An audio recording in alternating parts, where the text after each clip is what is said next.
intention. One should not have an intention. How could I say that? It's impossible. We always have an intention. It's a misunderstanding. I cannot say.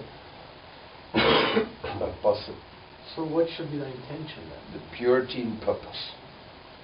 Our intention should be the purity in purpose, and there's purity in purpose with a certain material attachment still, like in the mode of goodness, and there's purity in purpose of focusing your mind on transcendental achievements and transcendental health, and that is this is Vishuddha Sattva consciousness.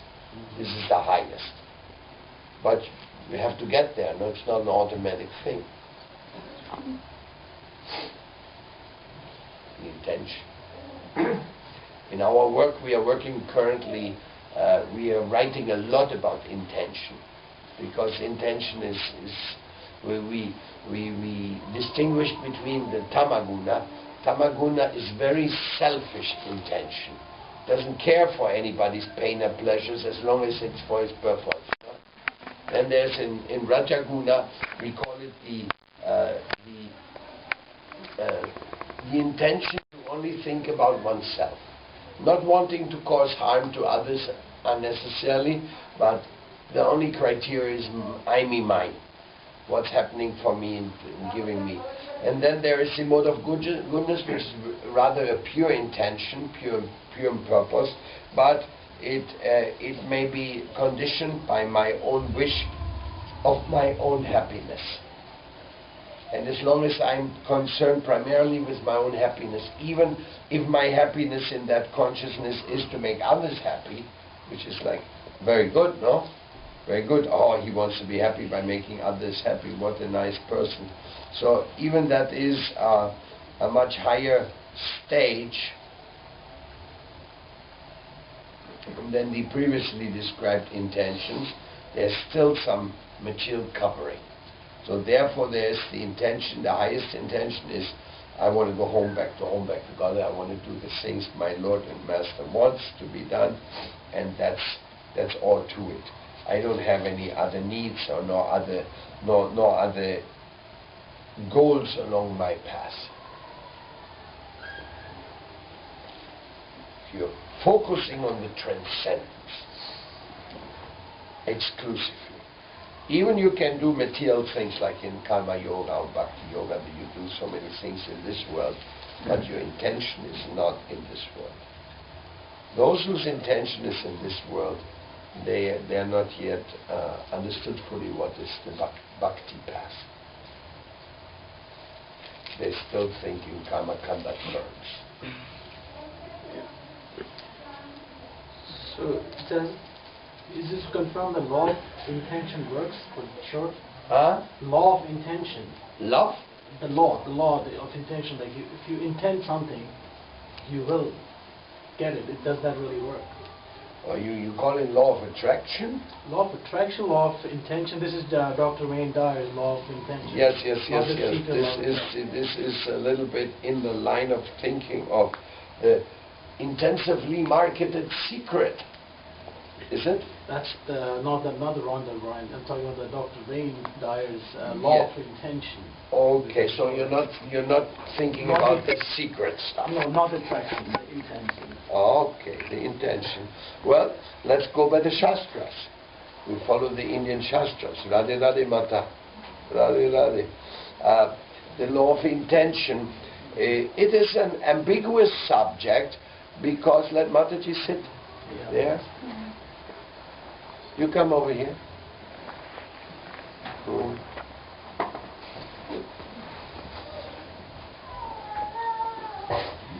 So it's an ambiguous subject because certain things are hidden. Bhakti is a very hidden topic. Dr. Wayne Dyer, he doesn't talk much about Bhakti. He's a jnani. He's very logistics and observant and psychology and all that. And he, like many of the Advaita Vedantists, he discovers many of the secrets of this functioning of the mind and the repulsion and the attraction and this and that and how it makes us suffer and this. But the secrets of bhakti, they can only be embraced if one is very, very, very humbly praying for it. And that requires a certain shraddha, a certain faith that I believe there is somebody to pray to. Advaita Vedantists, they meditate, they don't pray. So what do they meditate on? On peace, on Unitarian principles, on underlying energies, they meditate and they try to vibrate it inside. No? They try to come in contact with this, like with a certain idea of the emancipation, of the fusion of my individuality with this non-dual region. And that is, it's all true. We're not arguing it. Everything is true. They're great jnanis, they're great thinkers, but who do they worship? Who do they pray to? Who do they get mercy from? Do they ask for mercy? Now bringing that back to the law of intention. The intention is something which has to recognize, like you may have heard the expression, throwing the towel. You do everything, karmi, jnani, yogi. I worked so hard, I got money, I tried to be happy, it didn't work. I read thousands of books, I became a doctorate, and I did this, I did meditations, and so on. My mind is still in a void stage or in an unhappy stage. No? It didn't work. I practiced yoga, I did Astanga yoga, I did pranayamas, I did everything in the book which is there, nastis and everything. I fasted for long days. I stood up on one leg and went to the Himalayas and sat next to a fire, and I did it all, and I'm still not happy. So Krishna Bhakta Nishkama Ata Eva Shanti Bhukti Mukti Siddhi Kami Sakaliya Shanti. That those who are doing all these explorations, they will not have full peace of mind. And most likely they won't even get Brahman realization. You know why? It's just too much distraction nowadays. It's not the time for that. It's not the age for it. Otherwise, meditation would have been recommended for us at this age, but this is the age of prayer. Crying out for mercy and chanting, my Lord, without your holy name, I'm nobody, I'm nothing, I'm lost. So taking shelter in wrath, taking shelter in love, taking shelter in the divinity, giving up your own control of the thing. That's why I say it's ambiguous. Because you said law of intention, yeah, but the law of intention doesn't also work into the bhakti principle. And of course it does. Because the very fact that I wish to love somebody, I wish to find somebody who is the most loving of all, there's all intentions involved. So actually the bhakti path, it doesn't deny anything. There was a very nice verse, a nice scholar, his name was Vamandev, also known as Walter Eidlitz. He wrote The Unknown India. He said, when I came to India, I couldn't figure it out. Everybody contradicts himself. Everybody says, these guys are wrong, I'm right. These guys are wrong. The Karma Kandis, the Shiva Bhaktas, the Vishnu Bhaktas, everybody has a different idea. What is it all about? Which scripture to follow? What ritual to do? And you are there like a newcomer, you go, Surya, or what, you go to the South India, it's another thing, you go to Himalayas, another thing, everywhere. You go to Bengal, it's another thing, you go to Gujarat, it's another thing, you go to Maharashtra, everything is like, what is this? And that's called Hinduism, or what is it? So, then he said, but when he came to meet the Vaishnavas, he said everything became clear to him. Because by the Vaishnava philosophy, it all falls into a place which harmoniously works with each other. It's according to the intentions. No? If you have the intentions for karma yoga, this way it will come to you. If you have the intention for knowledge, this way will come to you. If you have the intentions to to go to the heavenly planets, another thing will come to you. If you have the intentions to go to Vaikuntha, another thing will come. If you have the intention to go to Ayodhya, another thing will come to you. If you're attached to Dwarkadish, then another thing will come to you. So the whole world, it does fit all together. It's all part of one conglomerate of wisdom, but it has secrets. And those secrets you won't be able to find out with your intention unless you have the intention to find them. And then when you have those intentions, then it must be revealed to you. It's not something you can like, 1 + 1 is 2, I got it. No. In this sense, in that world of bhakti, you have to simply say, I'll never get it. Unless I'm being picked up. That's why the great persons like Krishna's Kaviraj Goswamis and so, even though they were very elevated souls, they talked of themselves like, I'm the worm in the stool and all this type of stuff. No?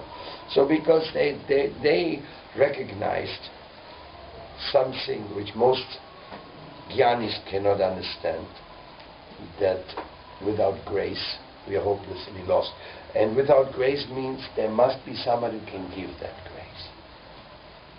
That grace is not a mechanical connection where you just have to punch in the right code into the thing and the door opens. It's not a code. It's the love divine, which can only be approached by love from our side, because that love divine has invested in your heart the possibility of that love. That has been invested in you. And because this love is being withheld from those who are working on the level of suspicion. There's a nice sentence my Gurudev used to often quote. He said, suspicion leads to suspension. So when you approach the divine supreme realms with a suspicious, knowing, analyzing mentality, you are suspended. You stay in the world of intellectuals. And that's what happens with many of these American movements, New Agey stuff, all mixed max. They're doing all this, they get this kind of arrogance that we have reached. We are higher than the others, we got it. And then you get such silly movies as The Secret. Boy, is that a silly movie.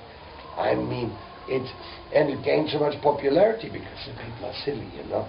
And then, you just focus on it. You just want money. You get money. Just keep fixing your mind on it. The money will come. And there is a portion of truth in that also. But that's not the supreme principle of this world. It's just some of the functioning principles which then the law of attraction, no?